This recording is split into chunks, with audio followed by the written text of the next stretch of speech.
जय श्री कृष्ण दर्शकों, भगवत गीता अध्याय 5 कर्म संन्यास योग। अर्जुन ने कहा, हे कृष्ण, पहले आप मुझसे कर्म त्यागने के लिए कहते हैं और फिर भक्ति पूर्वक कर्म करने का आदेश देते हैं। क्या आप कृपा करके निश्चित रूप से मुझे बताएंगे कि दोनों में से कौन अधिक लाभप्रद है मेरे लिए?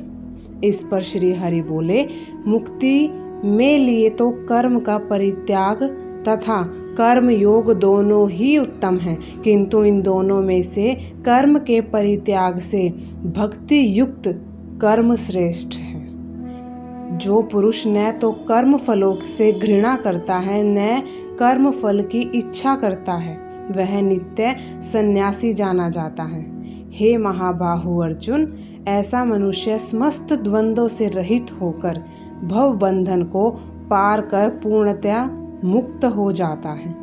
अज्ञानी ही भक्ति को भौतिक जगत के सांख्य से भिन्न भिन्न कहते हैं। जो वस्तुतः ज्ञानी हैं वे कहते हैं कि जो इनमें से किसी एक मार्ग का भली भांति अनुसरण करता है वह दोनों के फल प्राप्त कर लेता है।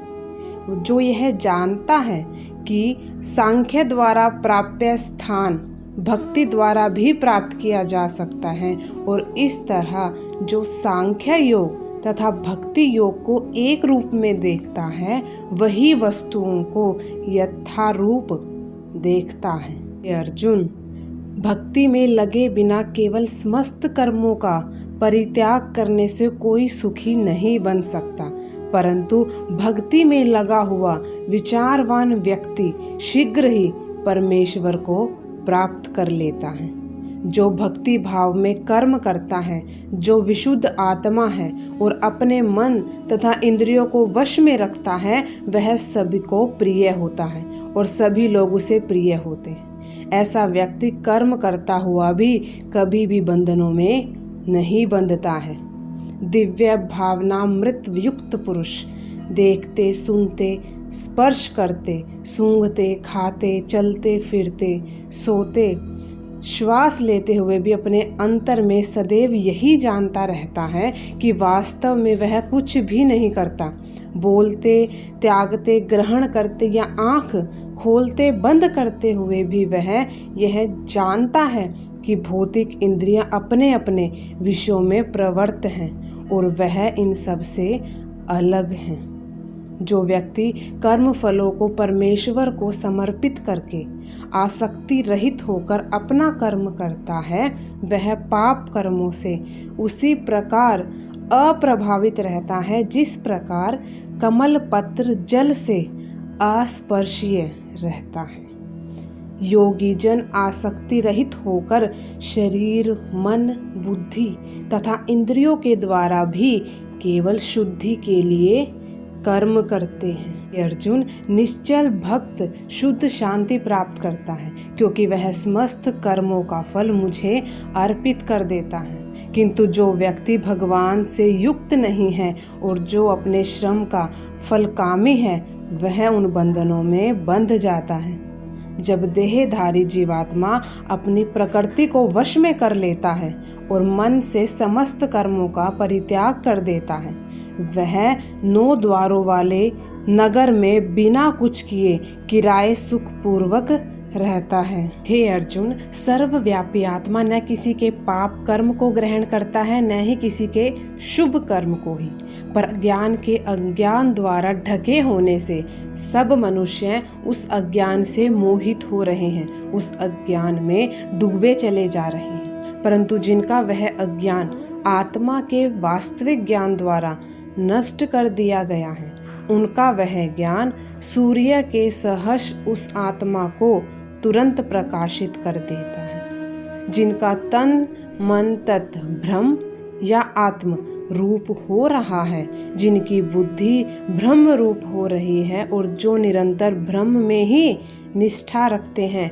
ऐसे ज्ञान द्वारा निष्पाप हुए पुरुष परम गति को प्राप्त होते हैं।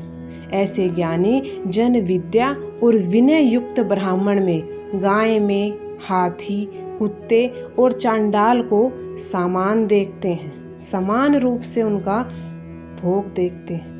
जिनका मन समभाव में स्थित है उनके द्वारा यहाँ संसार में ही मुक्ति को प्राप्त कर लिया गया है, क्योंकि ब्रह्म निर्दोष और सम है, इसीलिए वे ब्रह्म में ही स्थित हैं। जो प्रिय को प्राप्त होकर हर्षित नहीं होता और अप्रिय को प्राप्त होकर दुखी नहीं होता, वह स्थिर बुद्धि संशय रहित ब्रह्म को जानने वाला पुरुष परब्रह्म में नित्य स्थित है। बाहर के विषयों में आसक्ति रहित अंतःकरण वाला साधक आत्मा में स्थित आनंद को प्राप्त होता है। फिर वह परब्रह्म के योग में स्थित पुरुष अक्षय आनंद को प्राप्त करता है।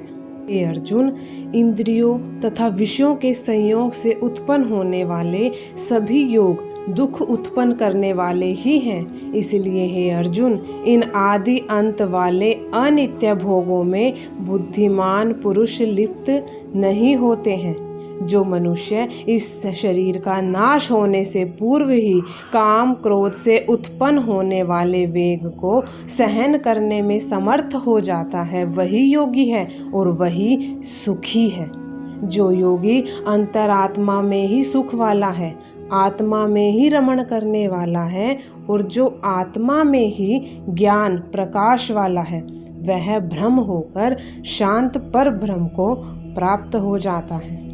निष्पाप ऋषि जिनके सब संशय निवृत्त हो गए हैं, जो सभी प्राणियों के हित में रत है और जो अपनी आत्मा में स्थित है, वे शांत ब्रह्म को प्राप्त होते हैं।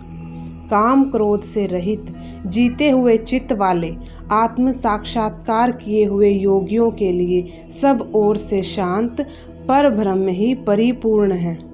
बाहर के विषयों को न अनुभव करते नेत्रों की दृष्टि को दोनों बोहों के बीच में स्थिर करके और नासिका में विचरने वाले प्राण और अपान वायु को सम करके जीते हुए मन, बुद्धि और इंद्रियों वाला मोक्षपरायण मुनि जो इच्छा, भय और क्रोध से रहित है, वह सदा मुक्त ही है। मेरा भक्त मुझे सब यज्ञ और तपों को भोगने वाला, सभी लोकों के ईश्वरों का भी ईश्वर और सभी प्राणियों का सुहृद जानकर शांति को प्राप्त होता है। दर्शकों, ओम तत्सत। इस प्रकार ब्रह्म विद्या का योग करवाने वाले शास्त्र श्रीमद् भगवद गीता रूपी उपनिषद में श्री कृष्ण और अर्जुन के संवाद रूपी कर्म संन्यास योग नाम वाला 5वां अध्याय संपूर्ण हुआ। इसी के साथ जय श्री कृष्ण। आप सभी का कोटि कोटि धन्यवाद।